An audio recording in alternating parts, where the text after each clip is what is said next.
Let's see, if my calculations are correct. They usually are, Professor. If my calculations are correct, we made it right before landfall in November of 1620. I'm already not liking this car sick thing. It's not a car, Sticks. We're on a boat. It's called the Mayflower. We're on the 66th day of the trip from Europe to the New World. Why don't we head up on deck?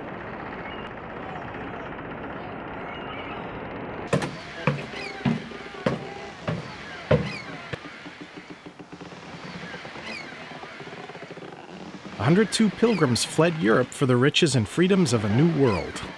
Seems kind of cold out. Yeah, they set sail in September. We're now in November of what will prove to be a particularly devastating winter. Can we fast forward past that part?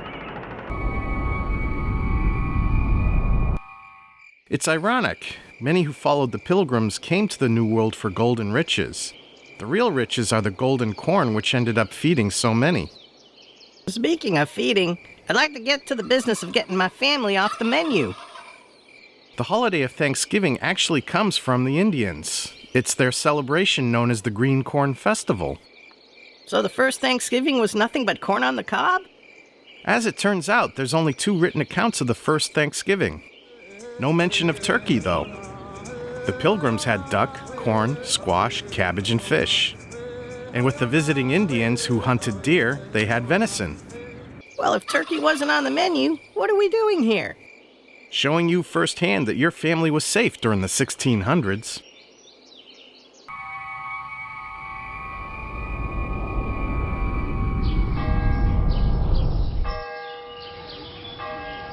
Thanksgiving was being observed off and on, mainly in New England.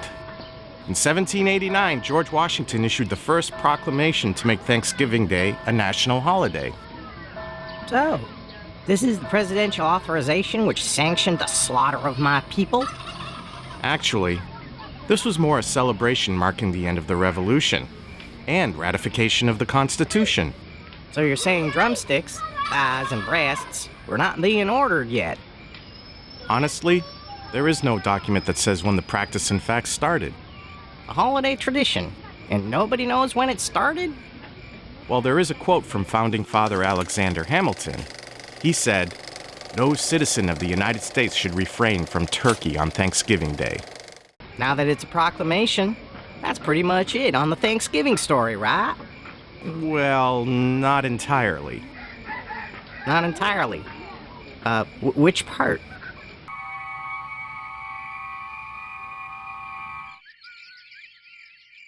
Where are we now? October 3rd, 1863. It's the middle of the Civil War.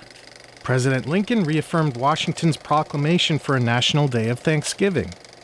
Why bring this up again? Well, a woman named Sarah Josepha Hale, editor of Godey's Lady's Book and author of the famous Mary Had a Little Lamb nursery rhyme, spent 40 years advocating for a Thanksgiving Day holiday, which finally made an impression on Lincoln. Back in the time when common people could still influence government, eh? You might be interested in knowing that it's the second half of the 19th century when turkey became the main staple of Thanksgiving. I am noticing that the people are looking at me with that all-too-familiar hunger in their eyes. Well, by all means, let's move forward in time to mark another change in the economy.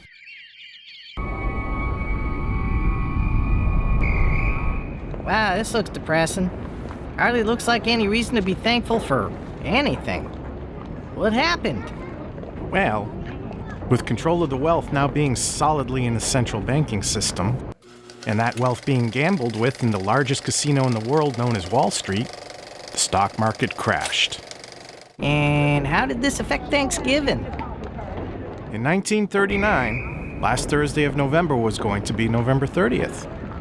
Retailers complained to Franklin Roosevelt and begged him to push Thanksgiving just 1 week earlier to give shoppers an extra week to spend money. And after this, Thanksgiving was worth celebrating again, right? Nope. In fact, it made it worse. Calendars were now out of date, school vacations, and their testing now had to be rescheduled. Thanksgiving, which had been a big day for football games, just like today, that schedule had to be changed too. So much for tradition. By 41, Congress had had enough, and they changed it back, and Roosevelt agreed. And there was much rejoicing, right? I sense a but coming. A very big butt, Sticks. Hey, that's avian profiling. Sorry, Sticks, but through the past 100 years, Thanksgiving has been firmly embedded in American culture, largely through retailers' efforts. All the traditions associated with it were largely created by the growth of the traditional economy. We are now transitioning from the traditional economy to one based on the internet. Is it a new gold rush, Professor? As a matter of fact, yes. A digital gold rush, based on the digital economy. Many people don't know it, but the ranks of millionaires grew by 16% ever since the last recession. Wow, we are living in exciting times, aren't we? Shouldn't we get to our own time and start trying to cash in on all of this? All you have to do is open a browser, Sticks, and navigate to www.adzbart.com to learn more.